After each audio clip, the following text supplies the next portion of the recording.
Hi, I'm Rebecca. I'm your studio NPL mentor for photography and video production. And today I want to talk about the dolly shot. So first of all, what is a dolly? A dolly is basically a tripod on wheels. And to get a dolly shot, you're going to move the dolly right to left, you're going to track it, or you're going to dolly up and dolly back. So you're thinking, why do I even need this? Well, there's different reasons why you want to get a good dolly shot when you're filming. It's a pretty cool technique if you want to reveal something, maybe reveal someone standing behind your main character.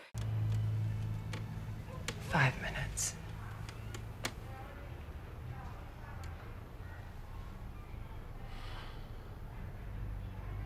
5 minutes.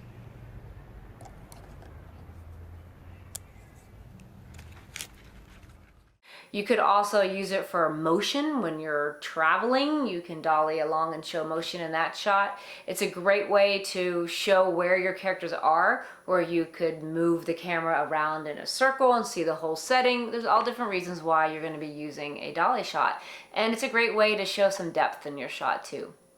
So to get a dolly shot, again, I mentioned you're using a tripod on wheels. Now, if you're going to a film set, you're gonna see that they have some massive, heavy cameras, and they're using some large, expensive dollies. And that's kind of hard to come by if you don't have a whole bunch of money. And they also notice that they might even have a dolly track. There's a lot of equipment used to get these great shots. But I wanna show you today some ways you can get the same effect using your iPhone or using your camera that you have at home.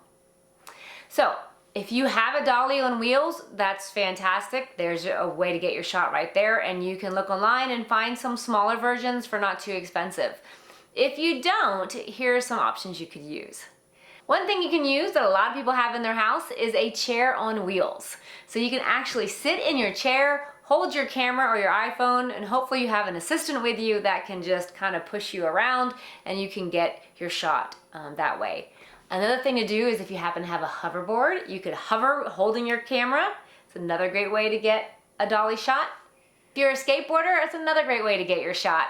Be on your skateboard, holding your iPhone, holding your camera, great dolly tracking shots right there. So another trick is to have like a pillow, some sort of soft object that you could set your camera on, have your arms on it, and you're holding your camera and you're just sliding across the countertop.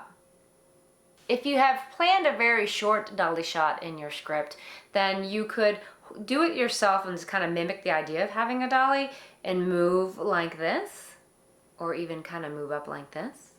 So, but you're gonna have to remember you really wanna stay still when you're doing that. You wouldn't wanna walk and do that because you're gonna cause a lot of movement and shaking in your dolly track at that time. If you decide to try one of these shots, so you're using your skateboard, you're using this chair on wheels that you found in the home office, whatever it might be, you really need to be aware of sound. So those wheels are all gonna make a very distinct sound, whether you're outside, on the driveway, on your skateboard, you're going across some wood floors, that's all sound that your camera's gonna pick up. So you need to think about in your movie script or whatever little video you're doing, is the sound important, or can you record it without sound and add sound later?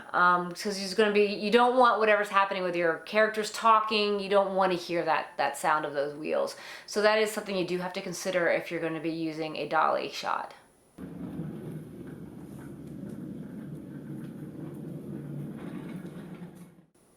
So you're gonna see these dolly shots not just in movies, you're gonna see it in music videos as well. And I mentioned that a dolly shot can convey motion. One thing to think about if you're doing it for maybe a music video would be thinking of the speed of the music. The dolly shot might resemble that. So it could be a fast shot or it could be a nice slow shot. Another reason to use a dolly shot is to show some emotion from your characters. So you might be just kind of dialing in real slow right up to them while they're revealing something in their dialogue. You could also be going backwards really slow while they're also getting emotional, or you're leaving that character. There's different ways of creating a feeling or energy by using a dolly shot. So I hope you'll try these different dolly shot techniques. Just keep in mind that when you include a dolly shot in your scene, you want to make sure you're doing it with purpose. So it's not just to have a dolly shot. Remember the reasons why we're doing it: to reveal something, to create motion, to create emotion. There's a reason why you're going to have that dolly shot, so make sure you know what that reason is, and that'll help you help direct you in your shot. So the next time you're watching your favorite movie, make sure you're looking for those dolly shots. And try to think, why did the director choose to do a dolly shot for that scene? And that might help direct you on why you might use a dolly shot for your scenes. See you next time.